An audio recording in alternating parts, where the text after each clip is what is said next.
Alors, me voilà avec l'envie de parler de la peur. Cette peur qui, normalement, est là pour nous sauver de certains dangers et qui, en fait, nous fait voir des dangers partout, finalement, et qui nous bloque, qui nous empêche d'aller vers l'inconnu, vers le nouveau, le différent.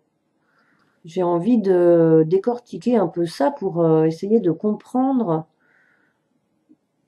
euh, quels mécanismes ont lieu, qui vont nous bloquer au lieu de nous laisser expérimenter des choses. Alors, bon, quand on regarde la nature, les animaux, tout ça, on est quand même, bon, donc nous, l'humain est un animal, on voit bien que archaïquement, quoi, depuis la nuit des temps, les animaux fuient, la plupart des animaux fuient euh, face à un danger. Après, il y en a comme les opossums, par exemple, ou les araignées qui font le mort, qui font semblant d'être morts pour faire croire aux prédateurs que voilà, c'est pas la peine d'avancer. L'humain, c'est plutôt comme les mammifères ou les poissons, les oiseaux, quand il y a un danger, on va fuir. C'est-à-dire que en situation de danger, l'instinct de survie fait tout un tas de transformations physiologiques. Donc le corps s'accélère, le cœur, pardon, s'accélère pour faire un afflux de sang dans les muscles, un afflux d'oxygène, un afflux d'hormones aussi, l'adrénaline qui va aider l'influx nerveux à faire fonctionner le corps le plus efficacement possible, tout ça. Et donc, bon, en situation de danger réel, on, on fuit. Euh, on a le sursaut, quoi. C'est comme ce que disent les pédiatres à propos de l'enfant qui naît. Quand il naît, alors il ne connaît rien au monde, hein, donc effectivement, il va aussi apprendre qu'il y a d'autres choses dont il faut se méfier, voilà, qu'il ne faut pas approcher trop d'une flamme, sinon on se brûle, voilà. Mais il n'a peur que de deux choses en fait. Il a le sursaut de survie sur deux éléments en fait, face à deux éléments qui sont un bruit intense et une sensation de chute. En fait, voilà, le nourrisson, on le voit, c'est vraiment finalement inscrit dans ses gènes, inscrit dans sa physiologie, dans son cerveau aussi. Euh, il n'a peur que d'un bruit intense et d'une sensation de chute. Alors c'est tout à fait logique par rapport à l'instinct de survie. Un gros bruit est signe d'agression potentielle, donc de mort potentielle, et une chute est aussi signe d'une mort potentielle. Donc c'est vraiment relié à la peur de la mort. L'instinct de survie, c'est euh, donc rester en vie, ne pas mourir. Donc voilà, cette peur est finalement saine.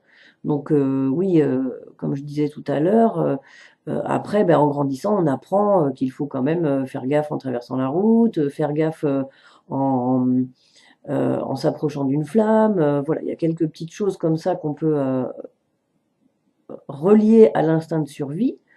Mais après, moi, voilà, ce qui me pose question aujourd'hui, c'est bien tous les autres moments où on a peur et où on est bloqué, où on fuit, on ne fait rien, parce que notre mental va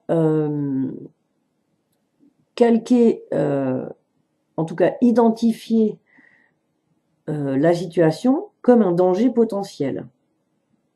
Et on a exactement les mêmes symptômes, le cœur qui se met à battre, et puis on n'a qu'une envie, c'est de s'en aller, ou en tout cas de pas le faire. On peut être en sueur aussi, et puis même carrément perdre complètement nos moyens, quoi, faire l'opossum ou l'araignée, quoi. Moi, c'est ça que j'ai envie de regarder vraiment en face, parce que bah, comme tout, quoi, tout ce qu'on arrive à regarder en face, ben, c'est plus facile après pour le traiter, pour s'en occuper en fait, quoi. J'en ai marre que les gens aient peur, peur de la différence, peur de l'inconnu. Ça nous bloque en fait, ça bloque la société d'une façon énorme en fait, quoi.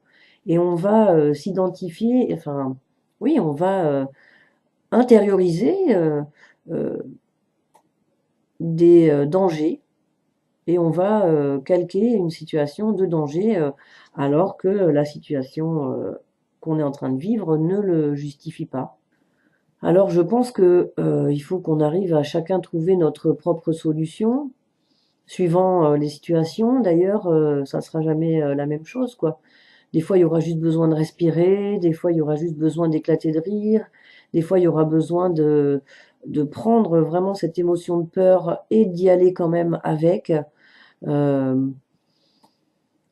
je crois que chacun, on a à trouver des choses autour de ça, mais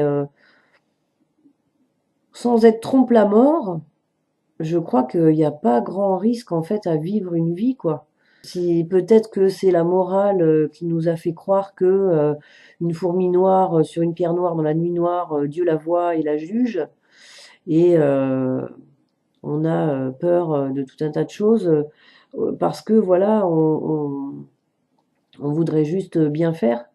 Et puis des fois, c'est plus profond que ça, quoi. Ça va être vraiment comme une peur de mourir, une petite mort, quoi. En fait, si on fait ça, on est en danger. On, on ne peut pas vivre si on le fait, et ou alors le regard de l'autre, quoi, qui va euh, nous faire nous dire non, ça y est, je suis ridicule. Mais comme on dit, le ridicule ne tue pas. Enfin, il y a tout un tas de choses comme ça. Moi, je sais que, comme je me disais dans la précédente vidéo, comme je disais, j'aime me rebrancher avec des moments joyeux, quoi. C'est-à-dire que finalement, c'est faire dire au mental, bon bah si j'y suis arrivé à d'autres moments, pourquoi là j'y arriverai pas, quoi. Et puis bah ne pas tenir compte du regard de l'autre, en fait, de de sa réaction. Et si nous, ça nous fait du bien de le faire, si nous, on se sent vivant de le faire, pourquoi ne pas le faire, quoi? Pourquoi toujours se protéger? C'est vrai que la société actuelle est vraiment protectionniste. Ça marche très bien, ça, la sécurité. Le besoin de sécurité, oui, c'est relié à l'instinct de survie, mais ça vient questionner sur tout un tas de choses autour de notre personne et notre vie avec les autres, quoi, dans la société, sur Terre. Parfois, à trop se protéger, ben, on s'empêche en fait, quoi. On s'empêche d'expérimenter des choses. Et quelque chose qui, au départ, était pour la survie, ben, vient contre la vie, en fait. Nous empêche de vivre la vie. Et je crois que c'est pas une réflexion anodine, finalement, de se demander où est-ce qu'on en est avec la peur, comment quelles ressources personnelles on a. C'est pas, c'est pas, c'est pas rien de se demander ça, je pense. Je crois que ça permet vraiment de s'en défaire, en fait. Je pense que ça permet vraiment, vraiment d'expérimenter plus de choses, de se faire confiance beaucoup plus, quoi. Je pense que de l'autre côté de la peur, il y a la confiance en soi et envers le monde, quoi. Ça nous empêchera pas de rencontrer des cons ou d'avoir du danger, voilà, mais au moins on n'aura plus peur de vivre ce qu'on aura à vivre en fait, quoi.